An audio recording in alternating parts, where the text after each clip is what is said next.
নমস্কার, দেখছেন এনকেটিভি বাংলা। আমি পার্থ বন্দ্যোপাধ্যায় আপনাদের সঙ্গে আজ সন্ধ্যায়।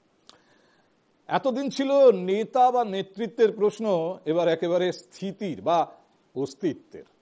ন্যাশনাল কনফারেন্স নেতা তথা জম্মু কাশ্মীরের মুখ্যমন্ত্রী ওমর আবদুল্লাহ একদম সরাসরি বলে দিলেন, ইন্ডিয়া জোট গুটিয়ে দেওয়া হোক। বলা বাহুল্য, এই প্রতিক্রিয়া আসলেই প্রতিক্রিয়া। প্রত্যেক ক্রিয়ার সমান ও বিপরীত প্রতিক্রিয়া আছে। কংগ্রেস শিবির যেই বলেছে ইন্ডিয়া জোট হয়েছিল লোকসভা নির্বাচনকে সামনে রেখে, বিধানসভা নির্বাচনে এর কোনো বড় ভূমিকা নেই, ফলে ওমরের মত লোকসভা তো মিটে গেছে, তাহলে এবার গুটিয়ে দাও ওই জোট। আর কার্যত জোটের কোনো এজেন্ডা নেই, কোনো বৈঠক হয় না, নেই কোনো সর্বসম্মত নেতা, তাহলে এমন জোট রেখে লাভ কি? কূট প্রশ্ন, কিন্তু আপাত গ্রাহ্য। প্রশ্ন হলো, ইন্ডিয়া জোটের এই অবস্থা হলো কেন? এত ঢাক ঢোল পিটিয়ে গোটা দেশের সব বিজেপি বিরোধী শক্তিকে এক ছাতার তলায় আনা হলো, তারপর কেন আজ সেই সংহতির ছবি ফেটে ফুটে একাকার? এতে কি সারা দেশের সামনে বিরোধী শিবিরের দৈন্য দশাই প্রকট হচ্ছে না? আর সেটা কি গেরুয়া শিবিরকে আরো উৎসাহিত করবে না? বিরোধী শিবিরের কাউকে তো এর দায় নিতে হবে। বিভিন্ন আঞ্চলিক দলগুলো কাঠগড়ায় তুলছে কংগ্রেসকেই। ইঙ্গিত এটাই যে কংগ্রেস হাইকমান্ড যেই দেখেছে নেতৃত্বের লাগাম হাত ছাড়া হতে বসেছে, অমনি তারা বেঁকে বসেছে, যাকে বলে নিজের নাক কেটে পরের যাত্রা ভঙ্গ। এ নিয়েই আজ এই টেবিলে আলোচনা। আসুন প্রথমে আপনাদের সঙ্গে আলাপ করায় আজ এই টেবিলে কারা কারা থাকছেন। একদম ডান দিকে আজ অবভিয়াস প্রেজেন্স কংগ্রেসের চন্দন ঘোষ চৌধুরী, আজ কংগ্রেসের তরফে, প্রদেশ কংগ্রেসের তরফে আজ এই টেবিলে। তারপরে রয়েছেন বিজেপির প্রতিনিধি এই টেবিলে পৃথ্বীরাজ মুখার্জি। আমার ঠিক বাঁ দিকে রয়েছেন অর্পণ ব্যানার্জি, তৃণমূল কংগ্রেসের সমর্থনে কথা বলার জন্য, দলের হয়ে কথা বলার জন্য আজকে অর্পণ ব্যানার্জি আমাদের সঙ্গে কথা বলতে এসছেন এই টেবিলে। আর তারপরে রয়েছেন বিশিষ্ট সাংবাদিক বিশ্লেষক প্রসূন আচার্য। দেখুন, ইন্ডিয়া জোট নিয়ে এর আগে কয়েক সপ্তাহ দু তিনেক আগে বোধ হয়, বা তার থেকে একটু বেশি হবে, যখন ওই নতুন করে আবার নেতৃত্বে কে থাকবেন এই বিতর্কটা সামনে এসেছিল, এই টেবিলে এ নিয়ে আমি কথা বলেছিলাম। এবং সেদিন ছিল নেতৃত্বের প্রশ্ন। আমি শুরুতেই বলেছি, এখন প্রশ্ন অস্তিত্বের। কেন এই প্রশ্ন আমরা বলছি, বা কেন আমরা মনে করছি যে ইন্ডিয়া জোট অস্তিত্বের সংকটের সামনে পড়ে গেছে, তার অন্যতম কারণ অবশ্যই ন্যাশনাল কনফারেন্স নেতা ওমর আবদুল্লাহ, যিনি এখন জম্মু কাশ্মীরের মুখ্যমন্ত্রী, তিনি সরাসরি বলে দিয়েছেন। অনেকেই এই ধরনের মত প্রকাশ করছেন, তেজস্বী যাদব, এমনকি গেরুয়া শিবিরের যারা সঙ্গী আঞ্চলিক দল, তারাও কটাক্ষ করতে শুরু করেছেন। আগে আপনাদের একটু এই পরিস্থিতিটা দেখিয়ে নি, কি পরিস্থিতিতে আমরা এই আলোচনার অবতারণা করছি। দেখুন, 2024 লোকসভা ভোটের আগে ঢাকঢোল পিটিয়ে তৈরি হয়েছিল ইন্ডিয়া ব্লক। বিজেপির বিরুদ্ধে দেশ জুড়ে লড়াই করেছিল এই বিরোধী জোট। কিন্তু লোকসভা নির্বাচনের 6 মাসের মধ্যে বেসুরো মন্তব্য করতে শুরু করেছেন ব্লকের বিভিন্ন দলের নেতারা। ন্যাশনাল কনফারেন্স নেতা তথা জম্মু কাশ্মীরের মুখ্যমন্ত্রী বক্তব্য, দীর্ঘদিন জোটের কোনো বৈঠক হয় না, জোটের নেতৃত্ব কার হাতে সেটাও স্পষ্ট নয়, জোটের লক্ষ্য কি সেটা পরিষ্কার নয়। তাহলে কি লাভ জোট রেখে? बदकिस्मती की बात यह है कि क्योंकि इंडिया ब्लॉक की कोई मीटिंग बुलाई नहीं जा रही है, तो इसमें कोई क्लैरिटी नहीं है, ना लीडरशिप को लेके, ना एजेंडा को लेके, ना आगे क्या हम रहेंगे या नहीं रहेंगे इसको लेके। শুধু লোকসভা ভোটের জন্যই ইন্ডিয়া ব্লক তৈরি হয়েছিল, সাফ কথা বিহারের প্রাক্তন উপমুখ্যমন্ত্রী তথা আরজেডি নেতা তেজস্বী যাদবের। तो पहले से तय था इंडिया अलायंस जो है वो लोकसभा के लिए, और बिहार में जहाँ तक बात की जाए, हम लोग तो शुरू से साथ थे यहाँ पे। अभी हम लोगों ने डिसाइड नहीं किया पार्टी ने कि हम लोग वहाँ चुनाव लड़ेंगे कि नहीं लड़ेंगे, और बाद में हम लोग देखेंगे कि লোকসভা ভোটের জন্য ইন্ডিয়া ব্লক, তাই জোটে থাকা দলগুলি রাজ্যে রাজ্যে আলাদা লড়তেই পারে, সাফাই কংগ্রেসের। इंडिया गठबंधन लोकसभा चुनाव के लिए एक राष्ट्रीय स्तर का गठबंधन था और है। पंजाब में हमारी राज्य की इकाई ने कहा कि भाई हमें इनसे गठबंधन नहीं करना, हम इनसे लड़ेंगे, तो उस बात का सम्मान किया गया। दिल्ली की इकाई ने भी हमें यही कहा कि हम लड़ना चाहते हैं इनसे, सीधा लड़ने दीजिए। সবাই জানে এটা, সেই সময় সকলের প্রয়োজন হয়েছিল, তাই মঞ্চ হয়েছিল। কিছু আদর্শহীন সুবিধাবাদী দল আখের গোছাতে এই জোট গড়েছিল। এই জোট কখনো টিকে থাকতে পারে না, কটাক্ষ লোকজন শক্তি পার্টির নেতা চিরাগ পাসওয়ানের। आज स्वतः इन्हीं के घटक दलों ने इंडिया अलायंस को स्वाहा कर दिया। ऐसे में एक बात तो तय हो गई है कि विपक्ष पूरी तरीके से बढ़ चुका है कि जब महत्वाकांक्षी दलों का गठबंधन होता है तो वो कभी एक साथ नहीं रह सकता। প্রেমহীন ভালোবাসা হলে কখনোই সেই প্রেম টেকে না। ইন্ডিয়া ব্লককে খোঁচা বিজেপির। ইন্ডিয়া জোট মানে প্রেমহীন ভালোবাসা, সেজন্য সুখের ঘর ভাঙবেই। জোট বলে কোনো কিছু নেই। সুতরাং গণতন্ত্র তখনই প্রস্ফুটিত হতে পারে যদি একটা শক্তিশালী দায়িত্বশীল বিরোধী দল থাকে বা জোট থাকে। দুর্ভাগ্যজনকভাবে এখন সেটা নেই। ইন্ডিয়া ব্লকের অস্তিত্ব টিকিয়ে রাখার দায় কার্যত কংগ্রেসের ঘাড়েই ঠেলেছে বামেরা। বিজেপি বিরোধী একটা মঞ্চ তৈরি হয়েছিল, এটা কোনো জোট নয়, বিভিন্ন রাজ্যে বিজেপি বিরোধী ভোটকে একত্রিত করবার জন্য। গুটিয়ে ফেলা তো খুবই সোজা, কিন্তু এটা চালিয়ে যাওয়াটা অনেক কঠিন। এটা ঠিকই সীতারাম ইয়েচুরির মৃত্যুর পর কাজটা অনেকটা কঠিন হয়েছে, কিন্তু বড় দলগুলোকেই এর মূল দায়িত্ব নিতে হবে। বেশ কিছুদিন ধরে ইন্ডিয়া ব্লকের নেতারা বেসুরো গাইছেন। পাঞ্জাবের পর দিল্লি বিধানসভা নির্বাচনেও সম্মুখ সমরে ব্লকের দুই দল। হরিয়ানা ও মহারাষ্ট্র নির্বাচনেও ব্লকের ঐক্যবদ্ধ চেহারা দেখা যায়নি। সুর সপ্তমে চড়িয়ে ব্লক থেকে কংগ্রেসকেই বের করার দাবি তুলেছে আপ। স্বাভাবিকভাবেই ইন্ডিয়া ব্লকের অস্বস্তি নিয়ে প্রশ্ন উঠে গিয়েছে। Bureau report, NKTV Bangla. এই আলোচনা শুরু হওয়া উচিত কংগ্রেসের উত্তর দিয়েই, কারণ কংগ্রেস কেন্দ্রে ছিল ইন্ডিয়া জোটের এবং কংগ্রেস বিরোধী দলগুলোর মধ্যে অন্যতম বৃহত্তম, দেশের মধ্যে বৃহত্তম বিরোধী দল। লোকসভা বা রাজ্যসভার আসন সংখ্যাতেও কংগ্রেস বৃহত্তম, ফলে কংগ্রেসের একটা দায়িত্ব ছিলই। আমি তাই শুরু করব চন্দন আপনাকে প্রথম প্রশ্ন করে। দেখুন, আমি অবশ্যই মনে করি যে এই বিষয়টা অত্যন্ত গুরুত্বপূর্ণ। এটা খুব খেলো বিষয় নয়, এটা খুব হালকা বিষয় নয়, এটা নিয়ে রঙ্গরসিকতার বিষয় নয়। It is very very very very serious issue. কিন্তু তারপরেও আমি বলবো যে ইন্ডিয়া জোট নিয়ে এখন এই মুহূর্তে কথা বলতে শুরু করে আমার কিরকম মনে হচ্ছে সুকুমার রায়ের একটা কবিতার কয়েকটা লাইন। হুঁকোমুকো হ্যাংলা বলে একটা কবিতা ছিল সুকুমার রায়ের লেখা। এই তো সে দুপুরে বসে ওই ওপরে খাচ্ছিল কাঁচকলা চটকে, এরই মাঝে হলো কি মামা তার মোলো কি, অথবা কি ঠ্যাং গেল মোটকে। যে ইন্ডিয়া জোট এত সারা জাগিয়ে বিরোধীরা সামনে আনলেন, মমতা বন্দ্যোপাধ্যায় নামকরণ করলেন, সেই ইন্ডিয়া জোটের হঠাৎ হলো কি? একেবারে শেষ জায়গা থেকে শুরু করা যায়। Man eater can never be a vegetarian. আমরা একটা জায়গা তো খুব স্বাভাবিক, যেখানে এই জোটটা তৈরি হয়েছিল একটা কম্পালশন থেকে, এবং সেটাই হয়। দীর্ঘকালীন রাজনৈতিক অভিজ্ঞতা যাদেরই আছে বা রাজনৈতিক যে পর্যবেক্ষণ যাদের আছে তারাই জানেন জোটের প্রয়োজনটা তাদেরই হয়। এবং কোয়ালিশন ডমিনেশন যখন থেকে শুরু হয়েছে 90s এবং আর্লি এই 2014 পর্যন্ত এই কোয়ালিশন ডমিনেশন আমরা যদি দেখি, প্রত্যেকটা জোটের ক্ষেত্রে একটা নির্দিষ্ট ধর্ম ছিল এবং একটা কম্পালশন ছিল। এটা নিয়ে অস্বীকার করে লাভ নেই, কেউ কাউকে কিনে নেয় না। ঠিক তেমনভাবে এই কেন্দ্রীয় নির্বাচনকে কেন্দ্র করে সারা ভারতবর্ষ জুড়ে বিজেপির অপশক্তির বিরুদ্ধে প্রতিটি দল একমত হয়েছিলেন, এটা অপশক্তি, এদের বিরুদ্ধে লড়াই করতে হবে।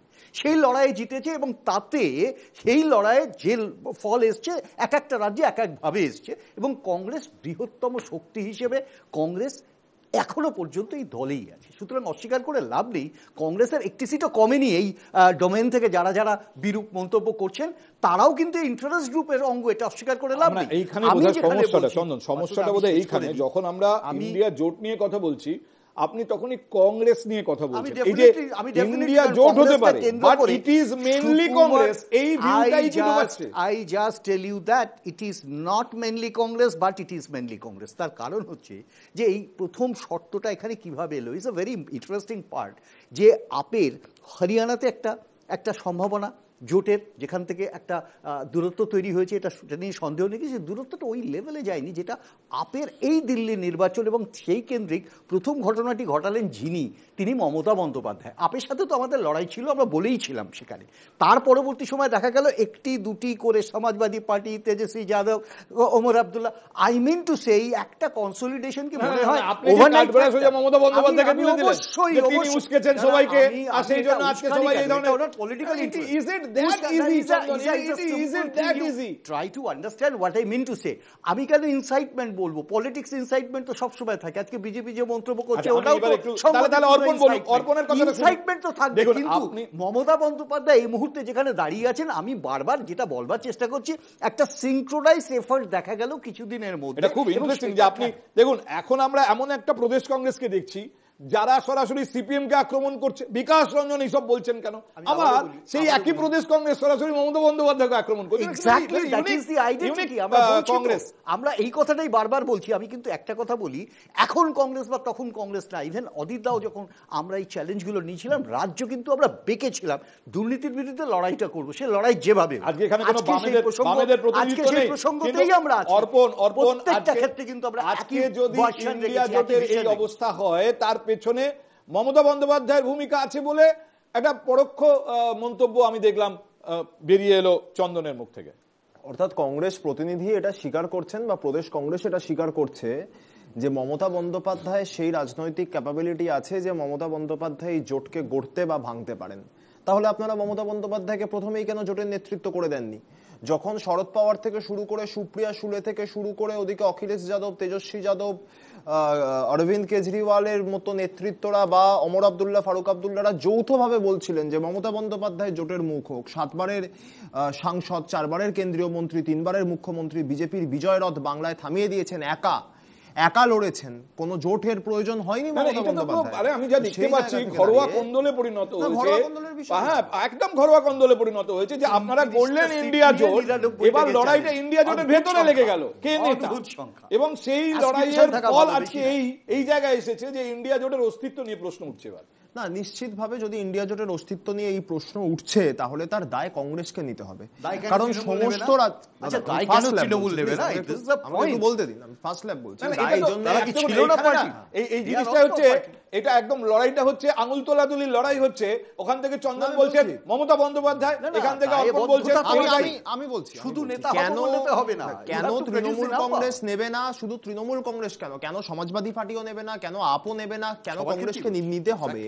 তার কারণটা হচ্ছে তৃণমূল কংগ্রেস যে শুধু পশ্চিমবাংলার ভিত্তিতে কংগ্রেসের উপর আঙুল তুলছে এমনটা তো নয়, ওদিকে আপ দিল্লির ভিত্তিতে কংগ্রেসের উপর আঙুল তুলছে। আমাদের বক্তব্যটা খুব সহজ।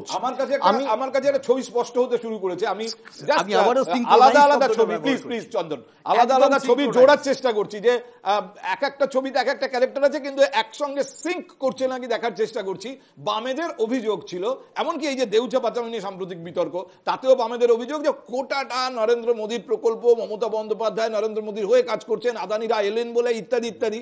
আবার এখন চন্দন কংগ্রেসের প্রতিনিধি, তিনি মমতা বন্দ্যোপাধ্যায়কে এই জোট ভেঙে যাওয়ার কারণ হিসেবে দর্শাচ্ছেন। কোথাও মনে হচ্ছে যে এখানে একটা ইঙ্গিত রয়েছে যে আসলে মমতা বন্দ্যোপাধ্যায়কে নিয়ন্ত্রণ করছেন নরেন্দ্র মোদী, এবং সেটাতে জোটের তো ভাঙলেই বিজেপিদের সুবিধে। আমি ব্যাপারটাকে কনক্লুড করছি সংক্ষেপে, সেটা হচ্ছে যে কেন কংগ্রেসকে দায়ী করা হচ্ছে। আমি এক কথায় খুব সহজভাবে বলি, কংগ্রেসের আপনার মুখপাত্র বললেন, পবন খেরা খুব সম্ভবত ভদ্রলোকের নাম, যে এটা লোকসভা নির্বাচনকে সামনে রেখে তৈরি করা হয়েছিল, ভালো কথা।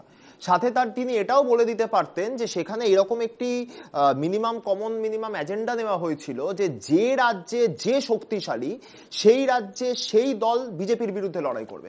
তাহলে পশ্চিমবাংলায় তৃণমূল শক্তিশালী, বিধানসভা নিরিখে কংগ্রেস হয়নি।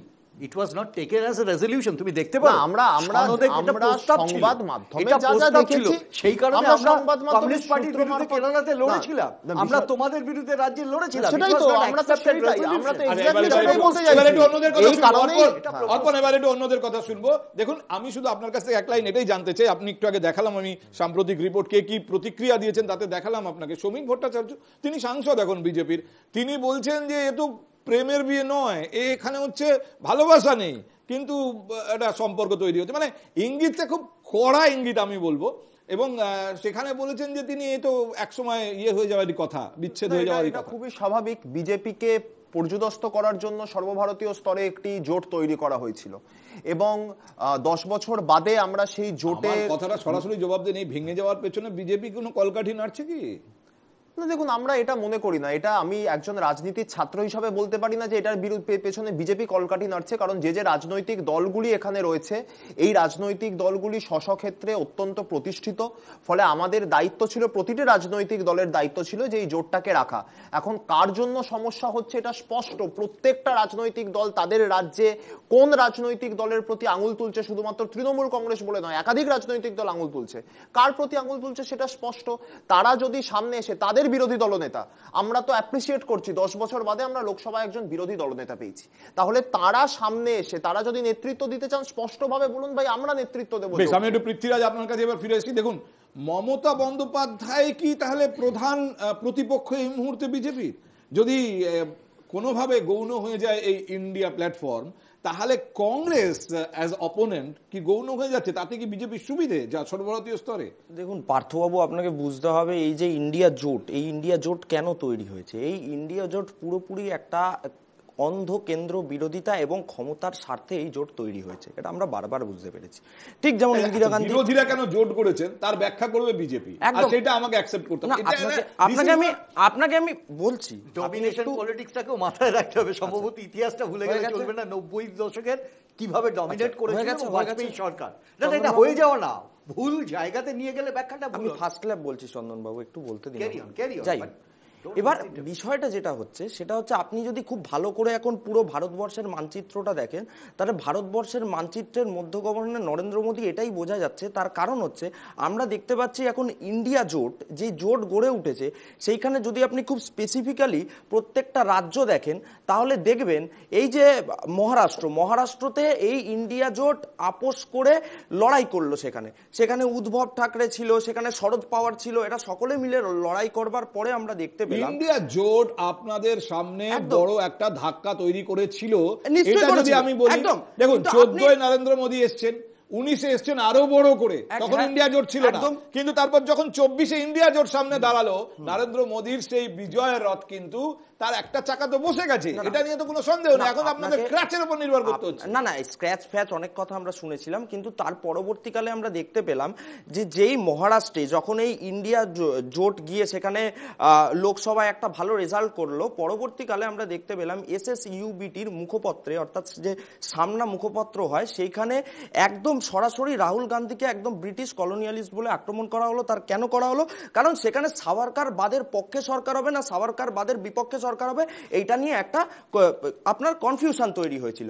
তার কারণ আমরা দেখতে পেয়েছি যে বারবার এই যে যখন আপনি দিল্লি নির্বাচন দেখছেন, দিল্লি নির্বাচনে এই যে অজয় মাকান অর্থাৎ কংগ্রেসের মানে চন্দন বাবুদের রাজ্যসভার সাংসদ, তিনি একদম সরাসরি বলছেন এই আপনার অরবিন্দ কেজরিওয়ালের বিরুদ্ধে আঙুল তুলেছেন যে তিনি নাকি খালিস্তানিদের মদত দিচ্ছেন এবং আগামী দিন পাঞ্জাবকে অর্থাৎ ভারতবর্ষের মানচিত্রের বাইরে নিয়ে গিয়ে সেখানে একটা খালিস্তানি মুভমেন্ট বা সেখানে একটা খালিস্তানি একটা সরকার প্রতিষ্ঠা করবেন, সেটা অজয় মাকান বলছে। এবং পরবর্তীকালে আমরা আবার দেখতে পাচ্ছি এই অরবিন্দ কেজরিওয়াল বলছে কংগ্রেস নাকি বিজেপির বি টিম। তো আমার কথা হচ্ছে, আমরা তো বারবার শুনে এসেছি যে কোনো সময় শুনে এসেছি আমরা রাজনৈতিক দলের মধ্যে লড়াই তো থাকবে, এটা নিয়ে কোনো সন্দেহ নেই যে ইন্ডিয়া জোটের যে এই একটা দন্য দশা, একটা ছন্ন ছাড়া চেহারা সামনে, আরে আপনাদের এখন আনন্দ করার দিন, স্বাভাবিক আনন্দ করার দিন, আপনারা আনন্দ করুন। কারণ এখন দারিদ্রতা বারবার আমরা দেখতে পাচ্ছি। আমি প্রসূনদার কাছে আসি। প্রসূনদা, এর আগেও তো দুই দলে জাতীয় পর্বে সমঝোতা হয়েছে যেখানে রাজ্য স্তরে লড়াই,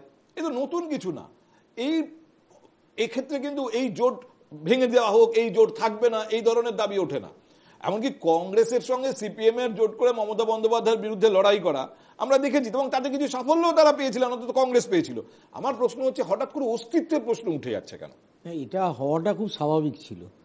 তার কারোর মধ্যে প্রধান হচ্ছে এত ডাইকোটমি ছিল, বিশেষ করে আঞ্চলিক যে দলগুলো বরাবর কংগ্রেসের সাথে ছিল আর যে দলগুলো কংগ্রেস থেকে ভেঙে বেরিয়ে এসছে বা কংগ্রেস থেকে ক্ষমতাচ্যুত করতে চলেছে, এই রকম দুটো শ্রেণীতে দলগুলোকে ভাগ করা যায়। যেরকম লালু যাদবের দল কংগ্রেসের সাথে ছিল, আছে, থাকবে। হেমন্ত সোরেনের দল কংগ্রেসের সাথে ছিল, আছে, থাকবে। স্ট্যালিনের দল কংগ্রেসের সাথে ছিল, আছে, থাকবে। কিন্তু মমতা ব্যানার্জি কংগ্রেসের সাথে ছিল না, ছিল আবার ছিল না, কংগ্রেস থেকে ভেঙে বেরিয়ে এসছে, কংগ্রেসকে হারাতে চায়, থাকবে কিনা ঠিক নেই। অরবিন্দ কেজরিওয়াল কংগ্রেসকে ক্ষমতাচ্যুত করে ক্ষমতায় এসছে, আবার কংগ্রেসে থাকবে কি থাকবে না, কারণ সে, আমার ব্যক্তিগত ধারণা শুধু নয় খবরও, সে অ্যাকচুয়ালি RSS এর প্ল্যান বি হিসেবে কাজ করে। উদ্ধব ঠাকরে এবং তো পরিষ্কার তারা তো বিজেপির সাথে ছিল, প্রথম থেকেই ছিল, ছিল। আপনি বলতে পারেন এইটা অরবিন্দ কেজরিওয়াল নিয়ে আপনার অভিযোগ থাকতে পারে, না ওমর আব্দুল্লাহ, আমার কথা হচ্ছে যে প্রশ্নটা কি মুটিয়ে তো বলছেন না, আমি বলে দিচ্ছি, লেট মি ফিনিশ। ফলে সেটা থাকতে পারে। এরপরে কেরালায় আছে, সিপিএম কংগ্রেসের লড়াই হবে আগামী বিধানসভা ইলেকশনে এবং কংগ্রেস ক্ষমতা আসবে, সিপিএম হেরে যাবে। আমি আজকে স্টুডিওয়ে বসে বলে গেলাম। ফলে সিপিএমের সাথে কংগ্রেসের সম্পর্ক শুধু সীতারাম ইয়েচুরি শ্রমিক যেটা বললো লাইরি যে মারা গেছে বলে নয়, ও সম্পর্ক বরাবরের জন্য ভেঙেছে। কারণ প্রকাশ কারাদ এখন দলের দায়িত্বে, প্রকাশ কারাদি কংগ্রেসকে ক্ষমতাচ্যুত করার জন্য বিজেপির সাথে হাত মিলিয়ে পার্লামেন্টে গেছিল, ওটাও ভেঙে যাবে। এই বাস্তবতাগুলো মেনে নিতে হবে। আবার বিজেপির ফান্ডামেন্টাল কোশ্চেন হচ্ছে ওমর আব্দুল্লাহ কি প্রশ্ন তুলেছেন। আরে একটা প্ল্যাটফর্ম জোট যদি আমরা ব্যবহার নাও করি, ওমরের কথাটা বলেনি। ওমর ফারুক আব্দুল্লাহ বাজপেয়ী সরকারের শুধু তাই নয়, ওমরকে এখন সরকার চালাতে গেলে, ওমরকে সরকার চালাতে গেলে তার যেহেতু অ্যাবসলিউট মেজরিটি, সেন্ট্রাল ফান্ড দরকার, তার সাথে সৈন্য দরকার, তার সাথে বিজেপির সাহায্য দরকার, তবেই ওমর আব্দুল্লাহ থাকতে পারবে। আমাদের আলোচনা দ্বিতীয় পর্বে এটা আমাদের আলোচনার বিষয় যে কেন ফারুক আব্দুল্লাহ বলছেন যে কেন্দ্রের সঙ্গে রাজ্যের সম্পর্ক, রাজ্যের সরকারের সম্পর্ক অন্যরকম হওয়া উচিত, রাজনীতিটা যেন নিয়ন্ত্রণ না করে।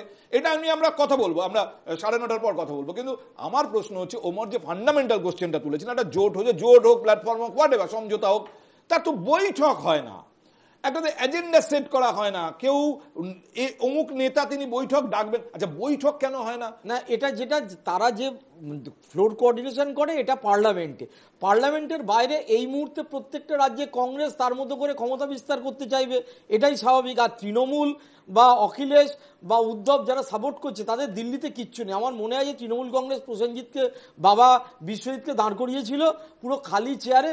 এটা তৃণমূল করে, তৃণমূল এটা অতীতেও করেছে, তৃণমূলের অন্য রাজ্যে কিছু নেই কিন্তু তারা করে। সবাই চায় জোটের বৈঠক হওয়া তো বাঞ্ছনীয় ছিল এবং সেই দায়িত্ব তো কংগ্রেসকে নিতে হতো। কেন হয় না? তিনি তো বৈঠক ডাকছিলেন, না তিনি দীর্ঘ সময় চুপ। পার্থবাবু, আপনাকে তো বুঝতে হবে এদের তো কোনো ব্যক্তিগত কোনো এজেন্ডা নেই কংগ্রেসের, কিংবা এই ইন্ডি জোটের তো ব্যক্তিগত কোনো এজেন্ডা নেই যে এদের কোনো এজেন্ডা থাকলে তাহলে বৈঠক হবে। কারণ ওমর আব্দুল্লাহ বলছে পূর্ব নির্ধারিত কোনো সময়সীমা ছিল না, এবং আরেকটা যেটা কথা বলেছে তিনি বলছে যে এই জোটের কোনো বৈঠক হয়নি, তাই উনি এই মানে এই বিষয় নিয়ে কংগ্রেসের এই ইন্ডি জোটের অস্তিত্ব নিয়ে তিনি দ্বন্দ্বে আছেন। তিনি কেন দ্বন্দ্বে থাকবেন? তার মানে নিশ্চয়ই কোনো একটা কথা শুধু বলবো, এই যে চিরাগ পাসওয়ান এত বড় বড় কথা বললো, তুমি কি জানো এনডিএ জোটে থাকার সময় 2005-এ চিরাগের বাবা রামবিলাস পাসওয়ান সিপিআর সাথে হাত মিলিয়ে বিজেপির বিরুদ্ধে দাঁড়িয়েছিল। এটাই হয় রাজ্যে। আমি একদম পরিষ্কার দেখে আমার মনে হচ্ছে এটাই হয়। ইন্ডিয়া জোটের নেতা হচ্ছে নরেন্দ্র মোদী, কারণ সবাই বলছে বি টিম হচ্ছে বিজেপির, সব দলই বি টিম, আমাদের নেতা তো নরেন্দ্র মোদী, পরিষ্কার হয়ে যাচ্ছে। প্লিজ পৃথ্বীরাজ, আমার যেটা ছোট্ট জানার যেটা সেটা হচ্ছে যে বৈঠক ডাকলেই কে নিতে হবে এই প্রশ্নটা আলোচনায় উঠবে এবং তখনই কংগ্রেসের হাত থেকে নেতৃত্বের লাগাম বেরিয়ে যাবে। এই ভয়ে কি মল্লিকার্জুন খাড়গে বৈঠক ডাকছেন না? আসলে রাহুল গান্ধী পুরো নেতৃত্ব নিতে চায় না। এখানে রাহুল গান্ধীরও একটা দুর্বলতা আছে, ও এক পা এগোয় এক পা পিছোয়। যদি রাহুল গান্ধী এসে বলতো না আমি এটা নেতৃত্ব নেব, আমি দেখাবো, সেটা রাহুল গান্ধী যে কোনো কারণেই ও কেন এনেছে রাহুল গান্ধী বলতে পারে, কংগ্রেসের লোক বলতে পারবে। প্র্যাকটিক্যালি মল্লিকার্জুন খাড়গে সে ক্ষমতা নেই রাহুল গান্ধীকে টোপ। বৈঠক হলেই নেতৃত্বের প্রশ্ন উঠবে এবং সেখানে যদি দেখা যায় যে একাধিক নেতা, অখিলেশ যাদব বলুন, শরদ পাওয়ার বলুন, এমনকি উমর আব্দুল্লাহ যদি বলেন যে না আমাদের নেতৃত্বে মমতা দি, কাকে বলছে তোমাকে? হ্যাঁ, প্রশ্নটা অর্পণকে। এই ভয়ে কি মল্লিকার্জুন খাড়গে বা কংগ্রেস হাইকমান্ড এই বৈঠক ডাকছেন না? দেখুন, কংগ্রেস হাইকমান্ড কেন বৈঠক ডাকছে না সেটা তো তারা বলতে পারবেন, তবে আমি এইটুকু বলতে পারি যে আমাদের দলের সর্বভারতীয় সাধারণ সম্পাদক, আমরা দেখেছিলাম লোকসভা নির্বাচনের পূর্বে একদিন সকালবেলা তিনি 10 জনপথে রাহুল গান্ধীর সাথে একটি বৈঠক করতে গিয়েছিলেন, সংবাদ মাধ্যম সূত্রেই আমরা দেখেছিলাম। এবং আপনাদের সংবাদ মাধ্যম সূত্রে আমরা এটাও দেখেছিলাম যে সেখানে গিয়ে তিনি রাহুল গান্ধীকে এটা অনুরোধ করেছিলেন যে শীঘ্র যেন কমন মিনিমাম এজেন্ডায় এনে কোন কোন রাজ্যে এই জোটটা কিভাবে কার্যকরী হবে, সিট শেয়ারিং কি হবে, এটা যেন ফাইনালাইজ করা হয়। কিন্তু আমরা যেটা দেখলাম যে তার আগে অভিষেক বন্দ্যোপাধ্যায়ের সাথে রাহুল গান্ধীর ওই নির্দিষ্ট যে একান্ত বৈঠকটির আগে যে ইন্ডিয়া জোটের বৈঠক হয়েছিল, তারপরে আর কোনো ইন্ডিয়া জোটের বৈঠকই হলো না। তো নিশ্চিতভাবে ওমর আব্দুল্লাহ, আজকে চন্দনদা বলছেন ওমর আব্দুল্লাহ বিজেপির সাথে জোটে ছিলেন, এরকম একাধিক দল আছে যারা বিজেপির সাথে জোটে ছিল। তো আমার বক্তব্যটা হচ্ছে যে তাহলে আপনারা তাদের সাথে কেন ইন্ডিয়া জোটে এলেন? ঘটনা কিন্তু এটা নয় যে জোটটা ভেঙে গেছে, ঘটনা হচ্ছে যে জোটটা একটা থ্রেটের মুখে কেন। আলোচনা তো সেখানে। সুতরাং এটা একটা লম্বা স্টপ দেওয়া যাবে না। আমি চন্দন, আমরা আরো ফান্ডামেন্টাল জায়গায় এসেছি যে বৈঠক হয় না কেন, বৈঠক ডাকছেন না কেন? না, এই প্রসঙ্গটা খুব স্বাভাবিক যে বৈঠক যখন বৈঠক ডাকা বা না ডাকার প্রশ্ন তো নয়। একটা জিনিস বুঝতে হবে যে কংগ্রেস একটা বৃহত্তম দল এই জোটের ক্ষেত্রে, অস্বীকার করে লাভ নেই, এবং এইখানে বিভিন্ন কম্পালশন আছে। আমি একটা কথা বলে দিই, এই রিসেন্ট ইলেকশনসগুলোতে আপ বা তৃণমূল কংগ্রেস ছাড়া প্রায় সকলের সাথেই আমাদের সিট শেয়ারিং হয়েছে বা অ্যামিকেবিলিটি থেকেছে। যেমন কেরালাতে লড়াই হলেও কিন্তু কমিউনিস্ট পার্টি এই জোটের পক্ষেই থেকেছে, এটা দিয়ে কোনো সন্দেহ নেই। এখন তার জন্য কি কোনো একটি বৈঠক ডাকা হবে কি হবে না তা নির্ভর করে, তা না। যে বৈঠক ডাকা হয়েছে সেখানে রেজলিউশনটা তৈরি করা হবে। প্রথমে যদি আমার প্রশ্ন খুব ফান্ডামেন্টাল, বৈঠক ডাকলে নেতৃত্বের প্রশ্ন উঠবে, নেতৃত্বের প্রশ্ন উঠলে নেতৃত্বের লাগাম কংগ্রেসের হাত থেকে সরবে কিনা সে প্রশ্ন উঠবে। এই ক্যালকুলেশনটা যেখান থেকে যে পয়েন্ট অফ ভিউতে দেখছেন একদম কারেক্ট, ঠিক উল্টো দিকে অন্যভাবে দেখা যেতে পারে। কাউকে দিয়ে ভাসিয়ে দেওয়া হচ্ছে এই রাজ্যের মুখ্যমন্ত্রী জোটের যদি প্রধান হন, কেন, কি কারণে প্রমাণ করুন। আমরা একবারও বলিনি সেটা successful in Bengal does not mean she is successful in Tripura.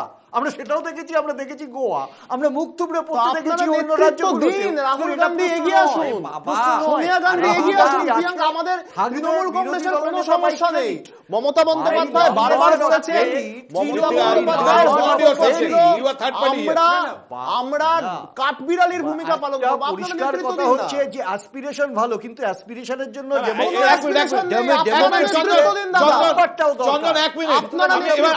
প্রশ্ন করতে চাই অর্পণ, আপনি বলছেন আমরা কাঠবিড়ালি, আপনারা যাই হন না কেন, আপনার দলের সাংসদ কি বলছেন? কল্যাণ বন্দ্যোপাধ্যায় বলছেন ইন্ডিয়া জোট মানেই কংগ্রেস নয়। এর আগে অন্য সাংসদরা, সৌগত রায় বলেছেন যে কেন মমতা বন্দ্যোপাধ্যায় হবেন না। আমি বলছি, দেখুন, আর আপনি এখানে বলছেন আমি এটার একটা উত্তর দিই। এটা নিয়ে বারবার প্রশ্ন করো। এখন তৃণমূল কংগ্রেসের যারা সাংসদ, যারা মমতা বন্দ্যোপাধ্যায়ের দলের নেতৃত্ব, যারা মমতা বন্দ্যোপাধ্যায়ের দলের কর্মী, তারা তো নিশ্চিতভাবে চাইবেন যে আমাদের দলনেত্রী সর্বভারতীয় স্তরে নেতৃত্ব দিন।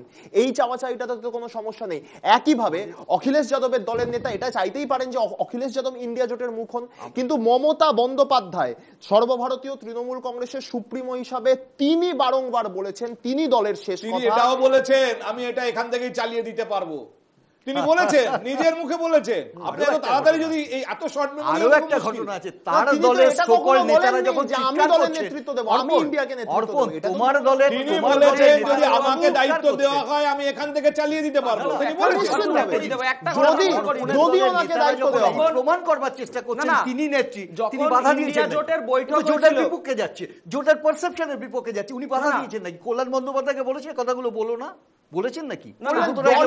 কল্যাণ বন্দ্যোপাধ্যায় মমতা বন্দ্যোপাধ্যায়ের দলের কর্মী, মমতা বন্দ্যোপাধ্যায় দীর্ঘ রাজনৈতিক সংগ্রামী জীবনের সহযোদ্ধা, তিনি চাইবেন, আমরা প্রত্যেকে চাইব আমার নেত্রী রাজনীতি বলে সর্বভারতীয় স্তরে নেতৃত্ব দিন। প্রসুন্দা, আপনি একটু আগে বলছিলেন যে এটা পার্লামেন্টের ফ্লোর কোঅর্ডিনেশন অমুক তমুক, সেখানে একটা ইন্ডিয়া জোটের রিফ্লেকশন, কারণ ওটা ন্যাশনাল প্ল্যাটফর্ম, ওখানে কোন বিল আসছে তার বিরোধিতা করতে হবে। আজকে যদি এইরকম পরিস্থিতি হয়, ইন্ডিয়া জোটের অস্তিত্ব নিয়ে প্রশ্ন ওঠে, তার এফেক্ট কি পড়বে না ফ্লোর কোঅর্ডিনেশনে? মনসুনে গিয়ে তো সেই এই ছবি দেখতে হবে। আর নরেন্দ্র মোদীকে এর জন্য অপেক্ষা করছেন না। ভারতের রাজনীতিতে এখন মূল চালিকা শক্তি দুটো বৃহৎ পুঁজিগোষ্ঠী, একটা আদানি, একটা আম্বানি। এবার আদানি আম্বানিকে ছেড়ে কোনো রাজ্যে কেউ ব্যবসা করতে পারে না। টাটা বিড়লারা যখন ছিল, যদিও বলতেন না টাটা বিড়লা সিঙ্গানিয়া, তারা কিন্তু এইটা ছিল না। এই ক্রনি ক্যাপিটাল পলিটিক্সকে নিয়ন্ত্রণ করছে, যেরকমভাবে টেসলা নিয়ন্ত্রণ করছে মার্কিন পলিটিক্সে। পলিটিক্স হ্যাজ বিন চেঞ্জ, এটা মেনে নিতে হবে। ইলন মাস্ক নিয়ন্ত্রণ করছে আমেরিকান পলিটিক্সকে। এই পলিটিক্সের মধ্যে আদানি এবং আম্বানির স্বার্থ বিভিন্ন ব্যবসায়তে যেভাবে সারা দেশে যুক্ত, কেন্দ্রেও যেরকমভাবে যুক্ত, রাজ্যেও বিভিন্ন জায়গায় যুক্ত। সুতরাং সেই স্বার্থ কতটা বিঘ্নিত হবে, কতটা বিঘ্নিত হবে না, সেটার উপর নির্ভর করবে বিভিন্ন রাজ্যের ফ্লোর কোঅর্ডিনেশন। ওই বৈঠক কতটা হবে, পার্লামেন্টারি কোন বিলে সাপোর্ট দেব, কোন বিলে সাপোর্ট দেব না, এইটার উপর। এটাই আগামী দিন ভারতের ভবিষ্যৎ। তুমি ইন্ডিয়া জোট নয়, আসল হচ্ছে ওইটা। তুমি অ্যাবসলিউটলি ঠিক বলেছেন। এখানে কারণ আমি একটা সাপ্লিমেন্ট করছি, যে কারণে আজকে সবাই এক কথা, বহু লোক বলেছে আজকে বাংলাদেশে যে ঘটনা ঘটছে, এটা ইন্দিরা গান্ধীর সময় হতো 10টা ট্যাঙ্ক অন্তত পেট্রাপোল বর্ডার বেরিয়ে অন্তত 2 কিলোমিটার যেত, কিন্তু সমস্ত কোম্পানি সিপ্লা থেকে শুরু করে ম্যারিকো থেকে শুরু করে অল ইন 22টা ভারতীয় কোম্পানি যারা বাংলাদেশে ব্যবসা করে তাদের সিইও থেকে শুরু করে স্টাফদের তুলে এনেছে। কোম্পানিগুলো হাজার কোটি টাকার কোম্পানি 20 কোটি টাকায় বিক্রি করেছে। শুধু দুটো কোম্পানি ব্যবসা তোলেনি, একটা হচ্ছে আদানি আর একটা হচ্ছে আম্বানির গ্যাস পাইপ। এবং আমি একদম লাস্ট কথাটা বলছি, একদম ওই রেস ধরে কোনো এক নেত্রী নাকি ওই আদানির বিরুদ্ধে যেতে পারবেন না পার্লামেন্টে যখন রেজলিউশন হয়েছে। কারণ এটা কংগ্রেসেরও এটা কেরলেও আদানি। তথাপি তো আমরা আজকে আমাদের যে আলোচনা তার এখনো পর্যন্ত যেটা নিয়ে কথা বললাম, ওমর আব্দুল্লাহর তিনি তার যে বক্তব্য রেখেছেন তার প্রেক্ষিতে, এরপরে ব্রেকের পরে যা নিয়ে কথা বলবো সেই বক্তব্যটা ওমর আব্দুল্লাহর বাবা ফারুক আব্দুল্লাহ বলেছেন। অর্থাৎ দুটো বিষয় আমরা উপত্যকা থেকে পেয়েছি আজকে। সাধারণত জম্মু কাশ্মীর নিয়ে কথা হলেই টেরোরিজম ইত্যাদি নিয়ে কথা হয়, কিন্তু আজকে একদম অভ্যন্তরীণ রাজনীতির দুটো আলোচনার রসদ আমরা ওই উপত্যকা থেকেই পেয়েছি দুই নেতার মুখ থেকে। আমরা ফিরে আসছি একটা ছোট্ট বিজ্ঞাপন বিরতির পর। আরেকবার আপনাদের সবাইকে স্বাগত। দেখুন, আমরা এবার যেটা নিয়ে কথা বলবো এটা আমরা সিম্বলিক্যালি পশ্চিমবঙ্গকে ইমপ্লাই করছি, পশ্চিমবঙ্গের ওপর ইমপ্লাই করছি। এটা সরাসরি পশ্চিমবঙ্গের প্রেক্ষিতে বলা কোনো মন্তব্য নয়, কিন্তু যেভাবে বলেছেন ফারুক আব্দুল্লাহ সেটা আমাদের রাজ্যের ক্ষেত্রে প্রাসঙ্গিক কিনা এটা আমাদের মূল আলোচনার বিষয়। কি বলেছেন ফারুক আব্দুল্লাহ, যিনি ওমর আব্দুল্লাহ জম্মু কাশ্মীরের বর্তমান মুখ্যমন্ত্রীর বাবা এবং প্রবীণ রাজনীতিবিদ। ওমর আব্দুল্লাহ যখন সরাসরি সমালোচনা করছেন ইন্ডিয়া জোটের, যখন বলছেন দরকার হলে ভাই গুটিয়ে দাও, লোকসভা মিটে গেছে তাহলে এবার ওটা গুটিয়ে ফেলো, তখন এই সমালোচনা শুরু হয়েছে যে ওমর আব্দুল্লাহ কি কোনোভাবে নরেন্দ্র মোদী তথা গেরুয়া শিবিরের হয়ে কথা বলছেন, তাদের দিক টেনে কথা বলছেন। এই প্রশ্নের উত্তর দিতে গিয়ে ফারুক আব্দুল্লাহ যেটা বলেছেন যে ওমর আব্দুল্লাহ শুধুমাত্র ন্যাশনাল কনফারেন্সের নেতা নন, তিনি একটা রাজ্যের মুখ্যমন্ত্রী এবং তিনি রাজ্য সরকারের প্রধান। তার কেন্দ্রের সঙ্গে সম্পর্ক তো একটা সমঝোতার জায়গায় থাকবেই, কারণ রাজ্যের উন্নয়নের জন্য কেন্দ্রকে লাগে। এই কথাটা তিনি জম্মু কাশ্মীরের প্রেক্ষিতে বলেছেন। জম্মু কাশ্মীরে কি কি অসুবিধা আছে, কি কি আর্থিক কারণে কেন্দ্র পাশে না থাকলে জম্মু কাশ্মীরের মানুষ অসুবিধায় পড়বেন, উদাহরণ টেনে টেনে বলেছেন। আগে আপনাদের শোনাবো কি বলেছেন ফারুক এই প্রসঙ্গে। उमर अब्दुल्ला लोगों का चुनाव मंत्री है और वो किसी के इशारों पर नहीं चलता, वो लोगों के इशारों पर चलता है। और जैसे बात सोचते हैं उनको गलतफहमी से निकलना चाहिए। हमने दिल्ली से लड़ाई नहीं करनी है, हम दिल्ली से मिलकर चलना है, इस रियासत की मुश्किलों को दूर करना है। हमने लड़ाइयाँ नहीं लड़नी है, जो लड़ाइयाँ लड़ना चाहते हैं लड़ें लड़ाई, फिर बताइए लोगों के काम कैसे होंगे, कैसे उनकी मुश्किलें दूर होंगी।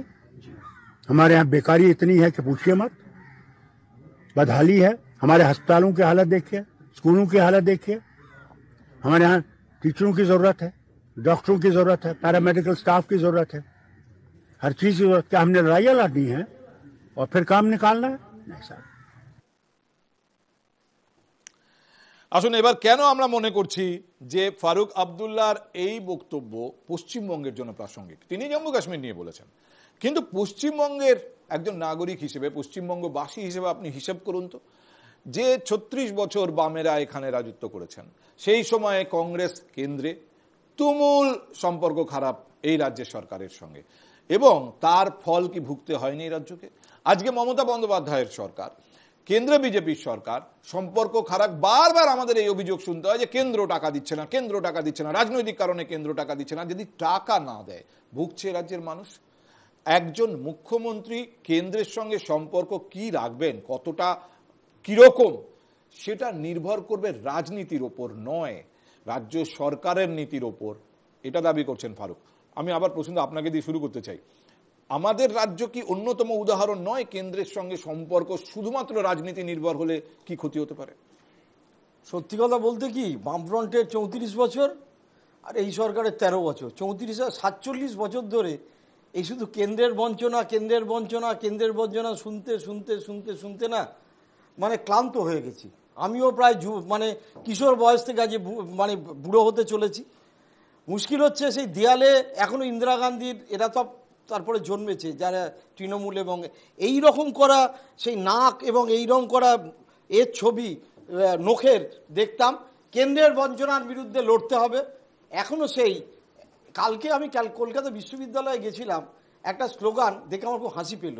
সিপিএম একটা স্লোগান খুব দিত, লড়াই লড়াই লড়াই চাই, লড়াই করে বাঁচতে চাই। বছরের পর বছর শুনেছি, হঠাৎ দেখলাম আশুতোষ বিল্ডিংয়ের নিচে লেখা লড়াই লড়াই লড়াই চাই, লড়াই করে বাঁচতে চাই, তৃণমূল কংগ্রেস ছাত্র পরিষদ। মানে বিষয়টা হচ্ছে পশ্চিমবঙ্গের এই দুর্ভোগ কবে কাটবে আমি জানি না। একবার একটু আশার আলো দেখেছিলাম, আমার মনে আছে যে হলদিয়া পেট্রোকেমের যখন উদ্বোধন হচ্ছিল, রাহুল গান্ধী বাবা রাজীব গান্ধী জ্যোতি বোসকে আঙ্কেল বলতেন, তা উনি এসছিলেন তখন প্রথম উদ্বোধন করতে। সেখানে সঞ্জীব গোয়েঙ্কার বাবা আরপি গোয়েঙ্কা ছিলেন, প্রথম হলদিয়া পেট্রোকেমের শিলান্যাস। এবং রাহুল গান্ধী যে আঙ্কেল জ্যোতিবাবুকে বলে এসছেন, চন্দনের মনে থাকবে, সেই সময় আমাদের মনে হয়েছিল যে একটা পর্যায়ে হয়তো কিছুটা পজিটিভ হচ্ছে।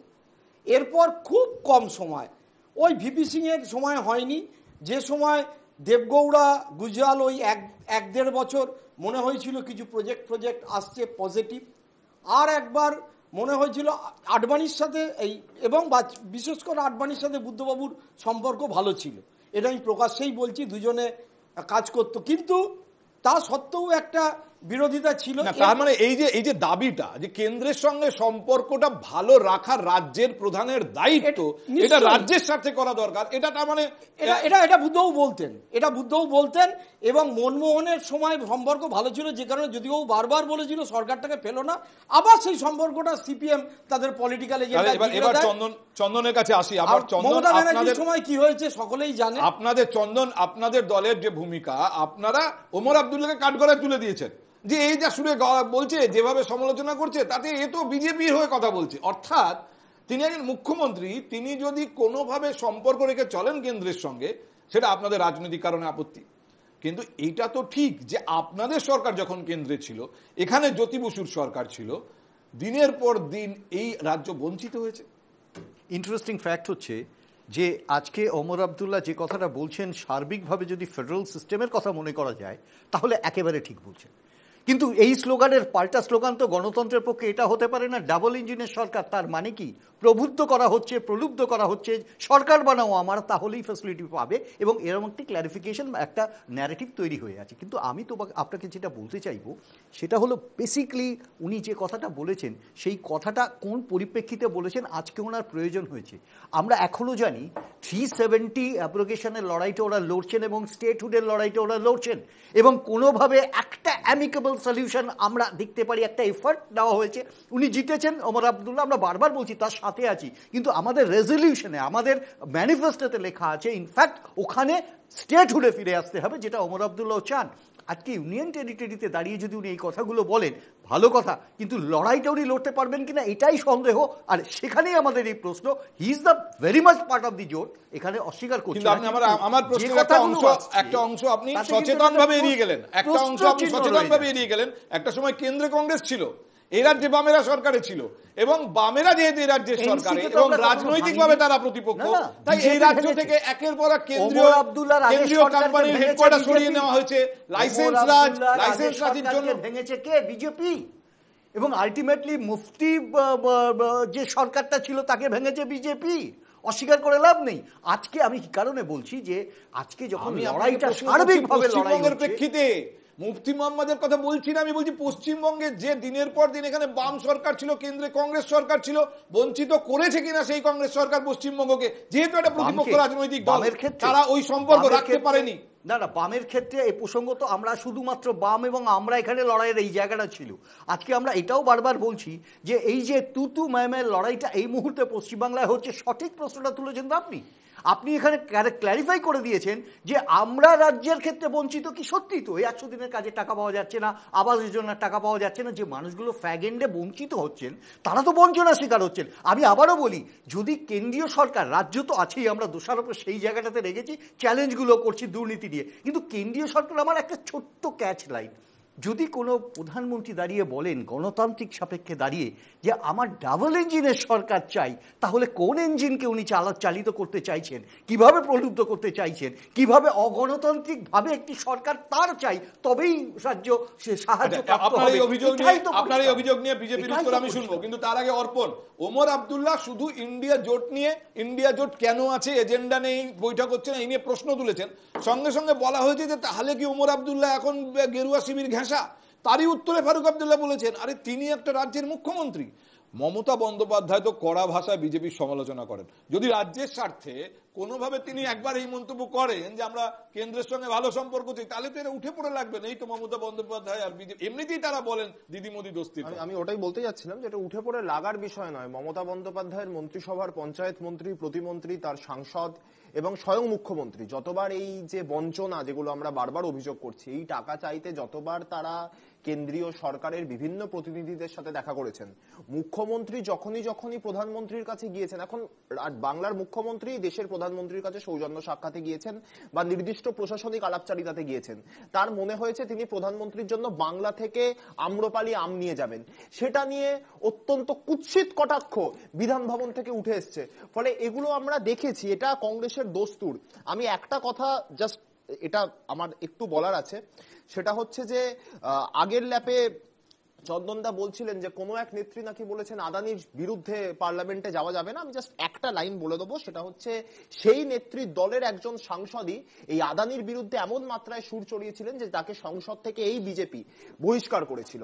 দ্বিতীয়ত হচ্ছে নিশ্চিতভাবে রাজ্যের স্বার্থে ভারতবর্ষের সর্ববৃহৎ সংবিধান সম্মত গণতান্ত্রিক পরিকাঠামোর পরিপ্রেক্ষিতে কেন্দ্র রাজ্যের সুসম্পর্ক থাকবে, রাজনৈতিক বৈরিতার ঊর্ধ্বে। কিন্তু অত্যন্ত দুর্ভাগ্যজনকভাবে আমরা যদি বারবার দেখি যে বিজেপির এই প্রচেষ্টা শুধুমাত্র বিজেপি শাসিত রাজ্যগুলিকে আমরা ঢেলে সাজাবো, আর যেগুলো বিজেপি শাসিত নয়, যদি তারা বিজেপির থেকে কোনো একটি নির্বাচনে একটাও বেশি আসন পেয়ে যায়, আমরা তাদের সাথে তীব্র বঞ্চনায় যাব, তাদেরকে আমরা ভাতে মারার চেষ্টা করব। তাহলে মমতা বন্দ্যোপাধ্যায় যেভাবে বাংলার বুকে আবাস যোজনা এবং 100 দিনের কাজের টাকা, ইতিমধ্যেই 100 দিনের কাজের টাকা দিয়ে দেওয়া হয়েছে, এবং আবাস যোজনার টাকা ফার্স্ট ল্যাপে যারা যারা নিডি ফ্যামিলি, যদি রাজ্যের এটা রাজ্যের যদি দাবি হয়, এটা যদি রাজ্যের পাওনা হয়, কেন্দ্র শুধু রাজনৈতিক কারণে দেবে না, আর রাজ্য সরকারেরও সেক্ষেত্রে একটা দায় থাকে। রাজ্য সরকার তো হাজারবার তারা বারবার বলছেন কি হিসেব দিন, হিসেব না দিলে আমরা দিতে পারছি না, রাজ্য সরকার হিসেব পাঠাচ্ছে একটা লাইন আমি জাস্ট অর্পণ বলি, যার কথা বললেন মহুয়া মৈত্র সকলেই জানেন, প্রথম ঘন্টা থেকে আমরা সমর্থন করেছিলাম, তোমাদের তাকে সমর্থন করতে 26 দিন লেগেছিল। না, অ্যাবসলিউটলি না, আমাদের দলের পক্ষ থেকে খুব ক্লিয়ারলি জানানো হয়েছিল যে আলোচনার বিষয় নয়, মহুয়া মৈত্র প্রথমটা তুলেছে বলে কারেক্ট করে একজন সাংসদ ক্লারিফিকেশন লড়াইটা লড়ে দিতে পারে। ক্লারিফিকেশন অনেক দেওয়ার আছে। আমি এখানে পৃথ্বীরাজ ক্লারিফিকেশন দিতে পারতেন যে মহুয়া মৈত্রকে আদানিকে সমর্থন করার জন্য এক্সপেল করা হয়নি, তিনি তার নিজের ইউজার নেম পাসওয়ার্ড কম্প্রোমাইজ করেছিলেন বলে তাকে সেখান থেকে এক্সপেল করা হয়েছিল। But that is altogether different argument. আজকের বিষয় না, আমি আপনার কাছে যেটা নিয়ে এখন কথা বলছি, ফারুক আব্দুল্লাহ প্রবীণতম একজন রাজনীতিবিদ, তিনি বলছেন কেন্দ্রের সঙ্গে রাজ্যের প্রধান যিনি, মুখ্যমন্ত্রী যিনি, তিনি তো সম্পর্ক রেখে চলবে, রাজ্যের স্বার্থে চলা উচিত। আমাদের রাজ্যের মুখ্যমন্ত্রীকে সেটা চলছেন না, অ্যাবসলিউটলি রাখা উচিত। এবং আপনারা নিশ্চিতভাবে এটা জানেন যে 100 দিনের যে বকেয়া টাকা রাজ্যের পঞ্চায়েত এবং গ্রামোন্নয়ন মন্ত্রী প্রদীপ বাবু, তিনি বহুবার শিবরাজ সিং চৌহানের সাথে দেখা করার চেষ্টা করেছিলেন, অ্যাপয়েন্টমেন্ট পাননি। ফাইনালি আমি সেটাই তো বলছি, ফাইনালি তিনি অ্যাপয়েন্টমেন্ট পেয়েছেন। মুখ্যমন্ত্রী কি রাজ্যের স্বার্থকে সামনে রেখে কেন্দ্রের সঙ্গে সেই সম্পর্ক রেখে চলছেন? মুখ্যমন্ত্রী তো বহুবার কেন্দ্রীয় মানে প্রধানমন্ত্রী, স্বরাষ্ট্রমন্ত্রী, অর্থমন্ত্রীর সাথে দেখা করতে গেছেন।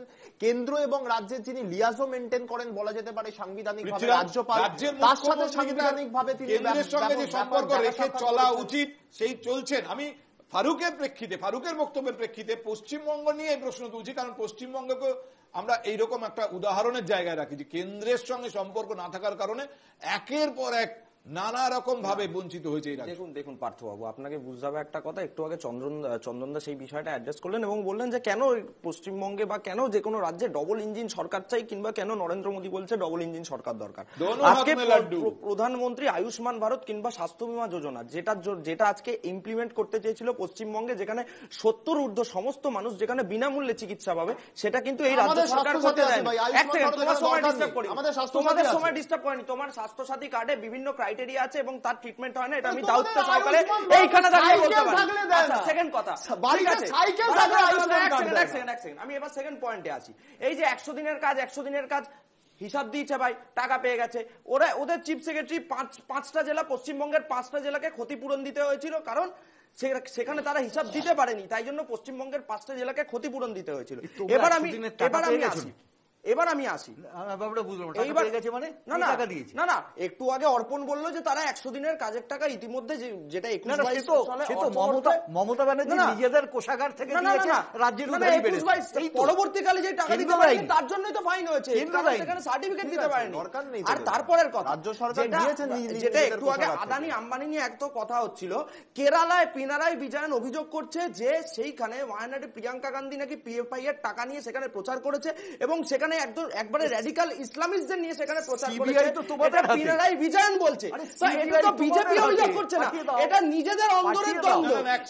আমরা যে নিয়ে কথা বলছি তার সঙ্গে এর কি সম্পর্ক? না, তার সঙ্গে এর কি সম্পর্ক না, একটু আগে আমি অ্যাড্রেস করলাম, আলোচনা ডাইভার্ট করব। আমার প্রশ্ন, যেটা অ্যাড্রেস করেছে আমি সেই কথাটাই বললাম। প্লিজ আমার প্রশ্নটা শুনুন। আমার প্রশ্ন খুব ক্লিয়ার। নরেন্দ্র মোদী ইলেকশন ক্যাম্পেইনে এসে এই রাজ্যের মানুষকে দোনো হাত মে লাড্ডু তিনি অফার করে গেছেন, এ রাজ্যের মানুষ রিফিউজ করেছেন, তার জন্য এ রাজ্যের মানুষকে তিনি 100 দিনের টাকা দেবেন না। বলেছে যদি ইউটিলাইজেশন সার্টিফিকেট প্রডিউস করে দেয় তাহলে নিশ্চয়ই 100 দিনের কাজের টাকা দেওয়া হবে, কেন দেওয়া হবে না? ইউটিলাইজেশন সার্টিফিকেট মমতা বন্দ্যোপাধ্যায় গত বছরের ফেব্রুয়ারি মাসে এখান থেকে ধর্ণা দিচ্ছিলেন বি আর আম্বেদকর মূর্তির পাদদেশে, তারপরেই রাজ্য সরকারের পক্ষ থেকে শ্বেতপত্র দিল্লিকে পাঠানো হয়েছে। এই যে প্রায় 1,30,000 ভুয়ো জব কার্ড নিয়ে যে তারা গেল, সেখানে তো দেখতে পেলাম যে সবকটা 1,30,000 ভুয়ো জব কার্ড তোমাদের সেইখানে দেখতে পেয়েছি, উত্তরপ্রদেশে 23,64,টা ভুয়ো জব কার্ড নেই। বাংলার তো সঙ্গে এখন কথা হচ্ছে তোমার, এটা তোমরা যখন উত্তরপ্রদেশ নিয়ে কথা বলছো তাহলে তোমার একটা জিনিস দেখা উচিত, যখন উত্তরপ্রদেশ গুগলে আছে প্রচার করেছিল তখন সেই উত্তরপ্রদেশে আমাদের শুরু করে দিয়েছিল, তখন তৃণমূলকে উত্তরপ্রদেশের জন্য কোটা কেন্দ্রীয় দল উত্তরপ্রদেশে কেন্দ্রীয় সরকার কোটা দল অর্পণ এবং পৃথ্বীরাজ, আমি আরেকবার ক্ল্যারিফাই করি। দেখুন, এই যে রাজনৈতিক চর্চাটা হচ্ছে না, এটা এত কমন এবং লোকে এত শুনেছে, কাগজে নিয়ে এত লেখা হয়েছে, টেলিভিশনে এত বিতর্ক হয়েছে, এটার মধ্যে কোনো নতুনত্ব নেই। আমি এটাকে এইভাবে দেখতে চাইছি যে রাজ্যের সঙ্গে কেন্দ্রের সম্পর্কটা রাজনীতি নির্ভর হয় কেন? মুশকিলটা এখানে। আমার কথা হচ্ছে, শুনুন, রাজ্য সরকারের সদিচ্ছা নেই, রাজ্য সরকার চায় না কেন্দ্রের সাথে, রাজনৈতিক কারণে চাপিয়ে দেওয়া হচ্ছে না। আপনারা দেখতে পাচ্ছেন রাজনৈতিক কারণে চাপিয়ে দেওয়া হচ্ছে না। বাংলার যে বাড়িগুলো আছে, আজকে আপনি বলুন, এই যে আপনার যে আয়ুষ্মান ভারত থেকে শুরু করে এই যে আপনার যে বাংলার বাড়িগুলো, প্রধানমন্ত্রীর যে বাড়ি দেওয়া হয়েছে পশ্চিমবঙ্গের জন্য, যেটা পশ্চিমবঙ্গের মুখ্যমন্ত্রী বাংলার বাড়ি প্রকল্প করে চালাচ্ছে, এবং আমরা আরো কিছু জায়গায় দেখতে পেয়েছি যেখানে আপনার বিভিন্ন ক্ষেত্রে টাকা এসছে, সেখানে হাইকোর্টের বিচারপতি রবি কিষান কাপুর বলছে তৃণমূলের নামে যে তারা ব্যাংক অ্যাকাউন্ট নাম্বার চেঞ্জ করে ইচ্ছাকৃত জালিয়াতি করেছে। এই অভিযোগ তো অস্বীকার করতে পারে না তৃণমূল কংগ্রেস, এ তো হয়েছে, তো স্বাভাবিকভাবে তার দায়ভার নিতে হবে, এবং বাংলার মুখ্যমন্ত্রীর সদিচ্ছা কোনো নেই, তাই জন্যই বাংলার মাটিতে এক মিনিট, কেন্দ্র টাকা দেবে, তার শর্ত হচ্ছে যে কেন্দ্রের তথা প্রধানমন্ত্রীর নামাঙ্কিত প্রকল্পই চলতে হবে, রাজ্য সেখানে। আচ্ছা, এটাই তো মূল বিতর্ক ছিল। তার মানে কি? তার মানে কেন্দ্র রাজ্য সম্পর্কটা আমি অরাজনৈতিক ব্যক্তির চাই, কেন? আচ্ছা, আমি প্রশ্ন আপনার কাছে একটাই জিনিস জানতে চাই। দেখুন, আপনি বাম জমানা দেখেছেন, আপনি এই জমানাও দেখছেন। আমার প্রশ্ন হচ্ছে, বাম জমানাও রাজ্য বঞ্চিত হলো। রাজনৈতিক বৈরিতা শব্দটা এখানে অ্যাপ্লিকেবল কিনা আমি জানি না, কিন্তু প্রতিদ্বন্দ্বিতা বা কি বলবো, দ্বন্দ্ব, দ্বন্দ্বের কারণে দ্বন্দ্বটা বজায় রাখা হয়। এবার এখনো রাজ্য বঞ্চিত হচ্ছে বলেই আমরা শুনছি। এখানে দ্বন্দ্বটা কি? এর ধরনটা বদলে গেছে। বাম আমলে আমরা কখনো শুনিনি যে কেন্দ্রের প্রকল্প রাজ্য নিজের নামে চালাচ্ছে বলে কেন্দ্র টাকা দিচ্ছে না, কিন্তু তখন ইকোনমিটাই অন্যরকম ছিল। আমরা কি দেখেছি? লাইসেন্স রাজ, এই সমস্ত অভিযোগ যে এখানে আর ইন্ডাস্ট্রি করতে দেওয়া হয় না। একটা সল্টলেক ইলেকট্রনিক্স কমপ্লেক্স, যদিও যেটা বলতেন যে ইন্দিরা গান্ধী প্রথমে এখানেই হওয়ার কথা ছিল, আজকে সল্টলেক নয় কিন্তু সেক্টর 5, কিন্তু সেটা নিয়ে চলে গেলেন অন্য জায়গায়। কারণ হচ্ছে বললেন আন্তর্জাতিক কারণ, পাকিস্তান তখন পূর্ব পাকিস্তান, তো সেই এত সীমানার কাছাকাছি ইলেকট্রনিক্সে বসানো যাবে না, এটা যদিও বলতেন। কি হয়েছে না হয়েছে তো বলতে পারবো না, কিন্তু এখনকার আর তখনকারের মধ্যে যেটা আমার পার্থক্য যেটা মনে হয়, এই নরেন্দ্র মোদী সরকার আর বাজপেয়ী সরকারের মধ্যে কিন্তু একটা পার্থক্য আছে। বাজপেয়ী সরকারের আমলেও কিন্তু রাজ্যগুলোর সাথে একটা সম্পর্ক বজায় রেখে ডেভেলপমেন্টাল মডেলে সব জায়গায় সমানভাবে দেওয়ার ব্যাপারটা ছিল। নরেন্দ্র মোদী ব্যাপারটাই অন্য। নরেন্দ্র মোদী মানে নরেন্দ্র মোদী দেশের রাজা, যেরকম পুতিন, যেরকম এডওয়ার্ড, সেই রকম নরেন্দ্র মোদীর মূর্তি দিতে হবে। এটা ঠিক যে রাজ্য সরকার হিসেব দেয়নি, এটাও ঠিক। সব ক্ষেত্রে এদেরও অভিযোগ সত্যি, ওদের অভিযোগ সত্যি, বঞ্চিত হচ্ছে সাধারণ মানুষ। আবার কেন্দ্র এখন এমন এমন জিনিস চাপাচ্ছে যেটা রাজ্য দেখছে পলিটিক্যাল কারণে হবে না।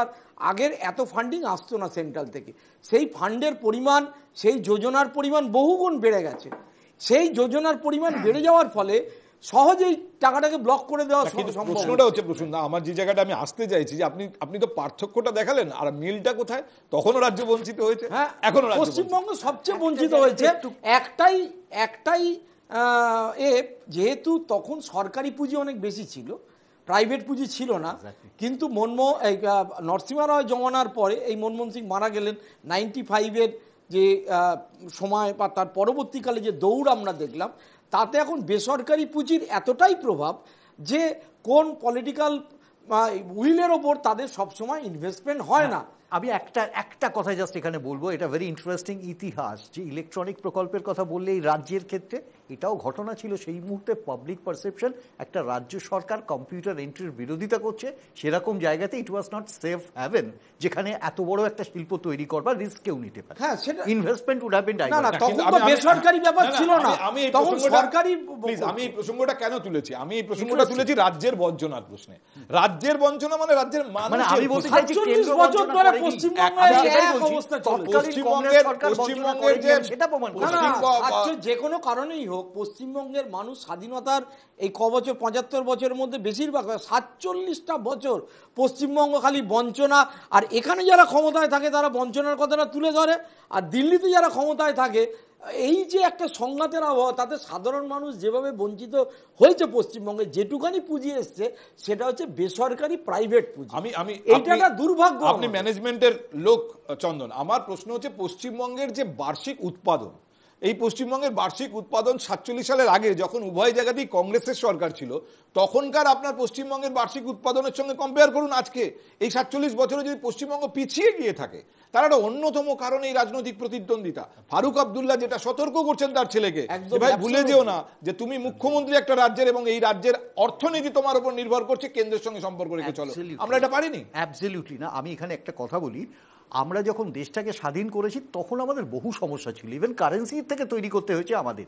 তারপরেও আমরা জানি বিধান রায়ের প্রকল্প, আমি নতুনভাবে যেতে চাই না ওর মধ্যে, কিন্তু একটা ঘটনা অনস্বীকার্য, ফেডারেল সিস্টেমের রাজ্য এবং কেন্দ্রের সম্পর্ক খারাপ হবে এবং তাতে মানুষ ভুগবে, এটা কিন্তু ঘটনা দীর্ঘ সময় ধরে আমরা দেখে আসছি, এবং তার কিন্তু অন্যতা হচ্ছে না। এবং তাকে একটা ভোট ব্যাংকের রাজনীতি তৈরি করবার যে প্রয়াস, সেখানে আমি আক্ষেপের সাথে বারবার বলি, কোনো সরকার বলতে পারে ডাবল ইঞ্জিনের সরকার মানে আমি না হলে বঞ্চিত করবো এমন একটা মানসিকতা তৈরি করে দেওয়া, ইট ইজ হাইলি আনপারসিভড। একটা শুধু কথা, অশোক গেহলটের রাজস্থান কিন্তু বঞ্চিত হতো না। এই মোদির আমলেও কিন্তু অশোক গেহলট কিন্তু ওখানে আদানি প্রকল্পও করেছে, সে মোদিদের সমস্ত রকম স্কিমও কিন্তু চালু করেছে। তেলেঙ্গানায় আমাদের রেবন্ত রেড্ডি কিন্তু আলাদা করে অন্য ট্র্যাকে গিয়ে কথাবার্তা বলে সেখানে ইনভেস্টমেন্ট আনছে। পিনারাই বিজয়ন যে এত সম্প্রতি 1 বছর আগে পিনারাই বিজয়ন গেছিল বিদেশে ওয়ার্ল্ড ব্যাংকে বিভিন্ন প্রজেক্টে টাকা আনতে, মোদি গভর্নমেন্ট থেকে সমস্ত অফিসার পাঠিয়ে তাদের কিন্তু আমেরিকান ইনভেস্টমেন্ট যাতে কেরালায় আসে তার ব্যবস্থা করা হয়েছে। Paschimbanga is the exception. আমাদের এই বাঙালিদের দুর্ভাগ্য। আমি এখানেই অর্পণের কাছে এই প্রশ্নটা রাখতে চাই। অর্পণ, মমতা বন্দ্যোপাধ্যায় এত সাকসেসফুল একজন পলিটিশিয়ান, ইনফ্যাক্ট 2006-এর পর্যন্ত তিনি লড়াই করেছেন, কিন্তু তারপর থেকে একের পর এক সাফল্যই ধরা দিয়ে গেছে 2009-এর পর থেকে। কিন্তু তিনি কি এটা বোঝেন না যে রাজ্যের উন্নয়নের স্বার্থে রাজ্যকে যেন শিকার না বানিয়ে ফেলে, এটা দেখতে হবে। শুধুমাত্র রাজ্যের স্বার্থকে আলাদা করে রেখে রাজনীতি করা মমতা বন্দ্যোপাধ্যায় করতে পারেন না। না, আমি এটা বলি, একটা কথা যেটা আমরা খুব সূক্ষ্মভাবে এড়িয়ে যাচ্ছি, সেটা হচ্ছে অভিষেক বন্দ্যোপাধ্যায়ের নেতৃত্বে আমাদের প্রতিনিধি দল যখন দিল্লিতে গিয়েছিল, আমরা 2 দিন ধরে ধর্ণা দিই, এবং দ্বিতীয় দিন আমরা সেকেন্ড হাফে কেন্দ্রীয় পঞ্চায়েত এবং গ্রামোন্নয়ন প্রতিমন্ত্রী সাধ্বী নিরঞ্জন জ্যোতির অ্যাপয়েন্টমেন্ট নিয়েছিলাম, আমাদের দলের পক্ষ থেকে নেওয়া হয়েছিল। সেখানে সাধ্বী নিরঞ্জন জ্যোতির যে অফিস, তার দপ্তরে অভিষেক বন্দ্যোপাধ্যায়ের নেতৃত্বাধীন সর্বভারতীয় তৃণমূল কংগ্রেসের যে প্রতিনিধি দল, যেহেতু এই সব ইতিহাস আমরা জানি, ইতিহাস নয়, এটা হচ্ছে এক সেকেন্ড ভাই, এটা আমাকে বলতে দাও। পশ্চিমবঙ্গের কোন মন্ত্রী, বিষয়টা হচ্ছে আমার মনে হয় একটা কেন্দ্রীয় গ্রামোন্নয়ন মন্ত্রী একজন গ্রামোন্নয়ন স্টেটের মন্ত্রীর সাথে দেখা করবেন, আমার মনে হয় না দলের সর্বভারতীয় সাধারণ সম্পাদক যার মানে কোনো অস্তিত্ব নেই সর্বভারতীয় ক্ষেত্রে, এখানে যতবার আমাদের হাতে সময় শেষ, সরকার মাননীয় মন্ত্রী বসবেন, আমাদের হাতে সময় শেষ ভাই, সৌজন্যতা ভাবতে হবে, ততবার আমাদেরকে বঞ্চিত করা হয়েছে, আমাদেরকে অপমানিত করা হয়েছে। দেখুন আজকে আমাদের আলোচনা এখানে শেষ করতে হবে। আমি ধন্যবাদ জানাচ্ছি চন্দন, পৃথ্বীরাজ, অর্পণ এবং প্রসুন্দা, তিনি আমাদের আজকে সময় দিয়েছেন, এই চারজনই, আমি তাদেরকে অসংখ্য ধন্যবাদ জানাচ্ছি। রাজ্যের উন্নয়নের স্বার্থে রাজনীতির বাইরে একটা সম্পর্ক কেন্দ্র এবং রাজ্যের থাকা দরকার, এটা একটা বড় কথা বলেছেন ফারুক আব্দুল্লাহ। অনেক রাজ্য এটা রাখে, সেখানে বিরোধী দলের সরকার থাকলেও রাজ্যের উন্নয়ন সেভাবে প্রভাবিত হয় না, কিন্তু দুর্ভাগ্যজনকভাবে পশ্চিমবঙ্গে হচ্ছে। আঙুল না একমাত্র রাজ্য সরকারের দিকে বা একমাত্র কেন্দ্রীয় সরকারের দিকে তোলা যায়, উভয় পক্ষেরই নিজস্ব কিছু যুক্তিও আছে, কিন্তু আলটিমেটলি কথা হচ্ছে বঞ্চিত হচ্ছে রাজ্য। কেন্দ্র যারা চালাচ্ছেন তারাও তো এই রাজ্যে সরকারে আসার, এই রাজ্যে সরকার গড়ার স্বপ্ন দেখেন, কাজে উভয় দলকেই ভাবতে হবে, রাজনৈতিক দলকেই ভাবতে হবে। আপনাদের অসংখ্য ধন্যবাদ আজ আমাদের সঙ্গে থাকার জন্য। দেখছিলেন এই সময়, আপনারা দেখছেন NK TV বাংলা।